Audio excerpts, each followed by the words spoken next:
Acting Governor of the Central Bank of Nigeria, Mr. Fola Shonubi, was a guest at the Presidential Villa, Abuja, earlier this week, where developments around the reforms of the country's foreign exchange market were discussed. The discussion focused on how the exchange rate of the naira to other major currencies of the world is impacting on average citizens and what could be done to stabilize the market as well as improve liquidity. We have more on that in today's package, plus the concluding part of our expert analysis of the July Monetary Policy Committee meeting communique and the key monetary policy decisions arrived at. All those and more after this message. Stay with us. Oh, I see. Just hold on. In that case, let me call out my PIN. It is 41. Uncle, please stop. Stop what? You're giving someone else your personal identification number PIN? Not someone else. It's from my bank. Please hang up, Uncle. That's a fraudster. That's not true. But they call out my full name. I am sure this is from my bank. Uncle, no bank is ever going to call you to ask for your personal identification number PIN, your mobile banking password, or your card verification code, CVC. But it sounded so genuine. Yes, hackers and fraudsters always sound genuine. But please, Uncle, don't fall for their bait. Don't respond to any phony emails, text message, SMS, and don't click on any link you're not sure of. Even if they call your date of birth or your BVN, don't give them your security details. If you suspect any issue with your account, please go to your bank. Oh, I see. This message is from the Central Bank of Nigeria. Concerned about recent happenings in both the official and parallel foreign exchange markets, impact on the economy as well as average Nigerians, President Bola Tinubu on Monday invited the acting governor of the Central Bank of Nigeria, Mr. Fola Shonubi, to the Presidential Villa, Abuja. Mr. Shonubi, during a press briefing after his meeting with the president, said their discussion centered on what could be done to stabilize the foreign exchange market and improve liquidity, adding that he shared with Mr. President what the Apex Bank has been doing to improve supply. He explained that, sadly, a lot of activities in the domestic economy are still referenced to exchange rate at the parallel market and that speculative demand has been responsible for the instability experienced lately, warning that speculators might soon bite their fingers. We've discussed and I've shared with him what we're doing to improve supply. If you look at the official market, you'll find that that market has been fairly stable and the spreads or the difference have not fluctuated as much. We do not believe that the changes going on in the parallel market are driven by pure economic demand and supply, but are topped by speculative demand from people. Some of the plans and strategies which I'm not at liberty to share with you mean sooner rather than later the speculators should be careful, because we believe the things we're doing, when they come to fruition, may result in significant losses to them. But my presence here is more about the concerns the president has and his need to know that we are doing something about it, assurances of which I have given him totally. So I hope this helps. We're looking at it and we're doing things which will significantly impact the market in a few days' time, and we will all see it. The intention is to ensure the environment operates at a level that's more efficient, but also that is also very reasonable and does not have a negative impact, to the best that we can, on the lives of the average person.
Thanks for staying tuned. This is from the CBN.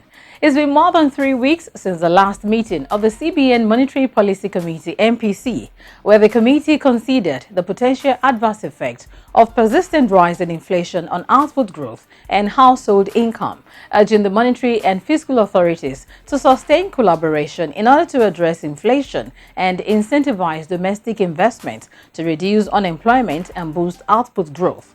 Now, here's the concluding part of the analysis of the MPC Communique High Point with development economist and CEO BIC Consultancy Services, Dr. Boniface Chizier.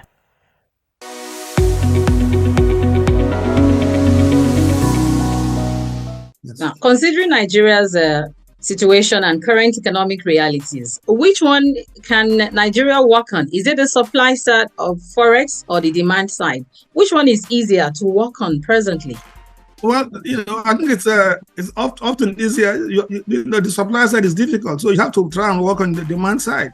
But Nigeria is a tough call. And you recall the last time the central bank tried to exclude some items, about 43 items, from having access to official foreign exchange. And there were lots of clamor about it. Demand management is not right, and so on and so forth. So I think that's why I have issues with the die-in-the-wood economics we have in our environment. So they follow textbook theory, almost in the sheepishly. Sometimes you have to. This is what the textbook says. This is what the literature says. But sometimes you try and situate it. So you cannot be importing toothpick into Nigeria, and people are also using that to put pressure on the available foreign exchange. And so we try to do that because the way we think that we should be able to have a natural endowment, natural capacity, a toothpick, and so on and so forth to tomato things, jewelry, which you can, and we are still importing and spending foreign exchange. And then if you allow that to the market, now people are not going to change, so they are tied to imported items. Of course, imported items have their advantages.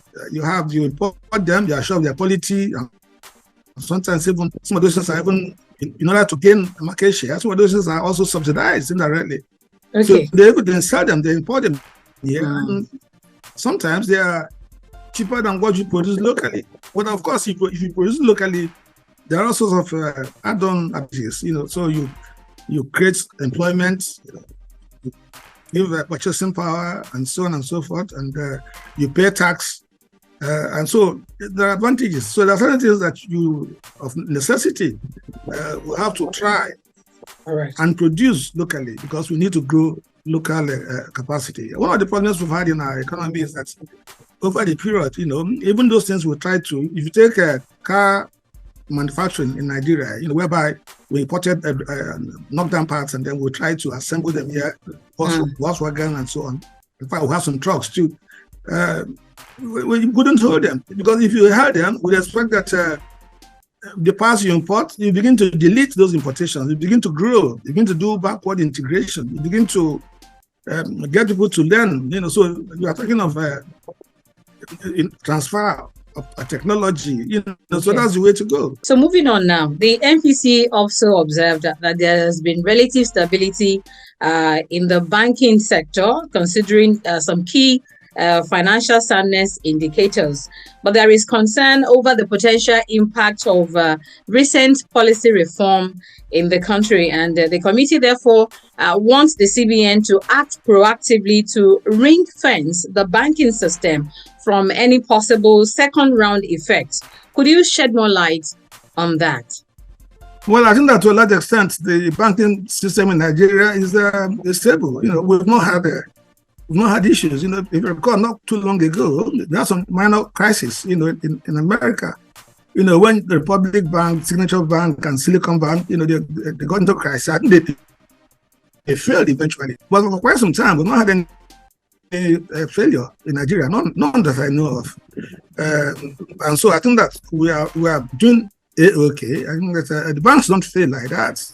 That's why the authorities are very careful, in making sure that the pronouncements they make about banks' health, that you don't make wrong pronouncements, because if you did that, that would affect the psychology the banking public, and they could have a run on them.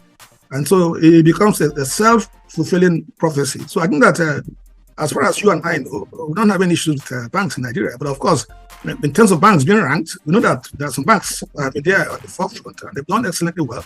Banks like Zenith Bank, so you read and you find that Zenith Bank has been, at the cutting edge for quite some time. Let's move to the decision part of the last MPC meeting communique. So the committee resolved by a majority vote to raise the monetary policy rate by 25 basis points from 18.5% to 18.75%. It adjusted the asymmetric corridor to plus 100, minus 300 basis points around the MPR, and retained CRR at 32.5%, also retaining liquidity ratio at 30%. What do you think the changes mean? What do the changes mean for the financial sector and the economy at large? What should the common man know about this? Well, I think that, first of all, I need to say that the monetary policy rate at 18.75 is the highest probably in 20-something years. So that tells you all the story about the economy. For a long time, central bank was battling to maintain single-digit interest rates. Like I said to people, interest rates factor costs, so it impacts on inflation. So if you are a borrower and you borrow, you see a base interest rate. And so it contributes to inflation. But today it's 18.75. And because things have been gone out of kilter, and then the monetary authorities don't have any handle to hold on, to manage liquidity. So they keep on increasing interest rates. And, my jury is still out. If, for instance, in Nigeria, high interest rate would really impact on demand for credit. I think that there are lots of challenges. If you're in manufacturing, for instance, and then you need money to borrow money, and the borrowing is going up, because then you find that foreign exchange is depreciating and so on. So you need so much naira, and if you have your loan and it's denominated in foreign exchange, it means also that the loan repayment also increases. And so there are challenges. So people need money, so they will take it regardless. So, but in some environment, when you touch the monetary policy rate, automatically it has the transmission effect. It's almost automatic. If you're a borrower, a mortgage, you hold a mortgage loan and so on, automatically what the average consumer is going to pay back, the repayment rate would increase, and so it's more effective overseas, but not here. So, but then the central bank unfortunately doesn't have much of alternatives, to what to do. So they don't have a choice. So you find that if you follow the discussions there, the decision to increase monetary policy rate, I think it was a very marginal. I think about like 6 or 5 or so.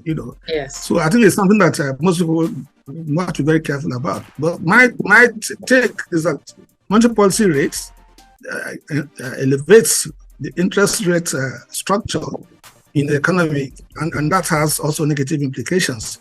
Now, if you now look at the asymmetric corridor, and most people are not too clear, it plus 1 and minus 3, what it means. But what that means in effect is that if you banks, they have facilities with central bank where banks will go to and then deposit overnight. They have liquidity, they surge in liquidity overnight, and they don't want to leave it just lying there,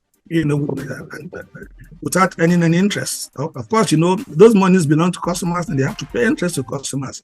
So if you access that facility at central bank and you leave that money there, then the central bank will give you monetary policy rate minus 3, because central bank has not asked you. So central bank is just trying to assist you to manage your liquidity better.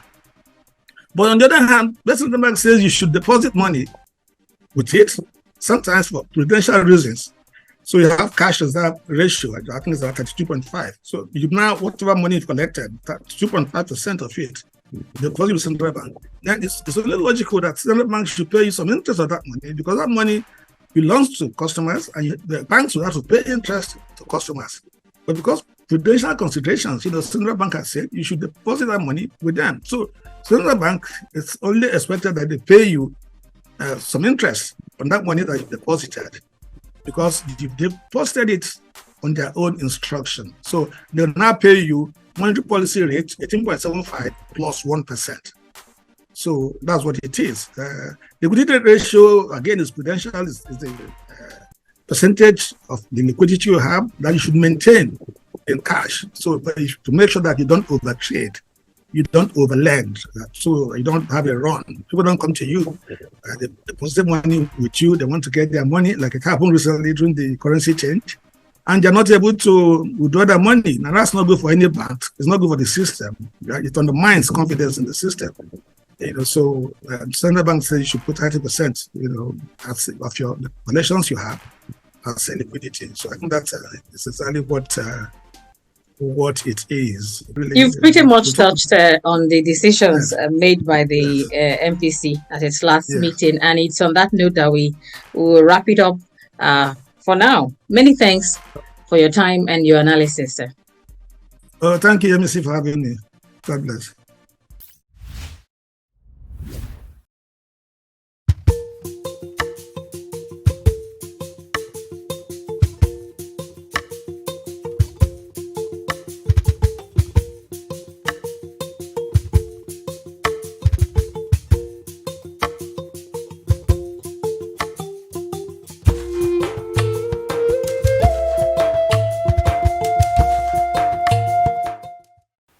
Welcome back. CBN Deputy Governor Economic Policy Directorate, Dr. Kingsley Obiora, said the word that best captures experience in the global economy over the past 3 years is crisis, alluding to the International Monetary Fund IMF annual report 2022 titled Crisis Upon Crisis. That was at the recent Zenith Bank International Trade Seminar themed Nigeria Non-Oil Export Industry, the Present, the Future, where he represented the acting governor of the Central Bank of Nigeria, Mr. Folashadun Adebisi Shonubi. Dr. Obiora recalled the ravaging COVID-19 pandemic, a health crisis which metamorphosed into an economic crisis, war in the heart of Europe that is still ongoing, unprecedented hunger in large swaths of the world, inflation reaching historic levels, debt rising to levels never before seen, and what policymakers have done to save lives and livelihood. What policymakers have done in a bid to save lives and livelihoods has been to go into expansionary fiscal policy, dig into their pockets, and make sure that the worst effects of the disruptions, the dissolutions, and the deaths was kept from happening. The G20 alone, which is the top 20 economies in the world, spent $14 trillion just to make sure that COVID was not as ravaging as it should have been. While this expenditure obviously is not a bad thing, it has taken public debt to historic levels. As we speak, public debt is now at $92 trillion, which is over 40% of total public debt in the world. And just to put it in historical perspective, that is the highest level of public debt we now have in the last 60 years. In Nigeria, we have also seen our public debt growing gradually from 37.3% last year. It is projected to end this year at 38.2%. All of this means, though, that we are seeing inflation too at historic levels. We know that the war between Russia and Ukraine, as we know, Russia and Ukraine are very important commodity exporters. Both of them account for 50% of oilseeds exports in the world and 30% of sunflower exports. So when such a region is in war, then you know what will happen to food prices around the world. We know too that there's been a shift in demand from goods to services, and as you know, services are usually more expensive. There's also the disruption going on in China today with their zero COVID policy, power cuts as we know, and then their switch from coal to more renewable energy has also meant that power is not as available as it used to be. The deputy governor explained how the crisis have impacted on economic growth around the world and why Nigeria needs a faster growth rate to pull citizens out of poverty through non-oil export. Today, the IMF has revised growth downwards from 3.5% to 3% this year and 3% next year. For sub-Saharan Africa, they expect growth to moderate from 4.1% last year to 3.5% this year, but to take back again to just slightly over 4% next year. In Nigeria, they expect us to do 3.2% this year. If you look at the fact that poverty in Nigeria today is at 31%, 3.2% growth will not cut it for us. And that brings me to why we are here today. If you look at the equation for gross domestic product, exports enter not only as an addiction with a multiplier effect, it enters as an endogenous variable, something that you can control fully by yourself. And so we cannot grow at 3.2% and expect to pull 31% of us living below the poverty line. We need to be growing much faster. Countries that are way smaller than us are doing much better. Netherlands has a land size of 34,000 square kilometers. So if you add water, you go to 42,000.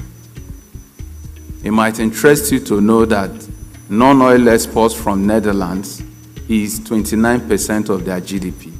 Most times they do $108 billion in non-oil exports. Now keep in mind that Netherlands is smaller than Niger State, actually half the size of Niger State.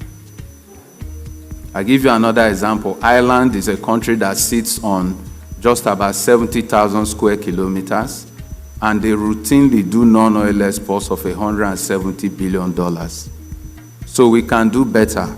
There cannot be a better time for us to grab this our future, work on non-oil exports, and make sure that we grow beyond the 1.2% that we are currently producing at. We have come to the end of today's episode, but be careful not to fall for any fraudulent recruitment portal or loan scheme advertisement purportedly from the Central Bank of Nigeria. Get your information from trusted sources always. Report unresolved banking issues to the CBN Consumer Protection Department using the email cpd@cbn.gov.ng. Attach relevant documents. Call the CBN Contact Center on the phone line +234 700 2255 226. Local call rates may apply. Write to us through the email address from the cbn@gmail.com.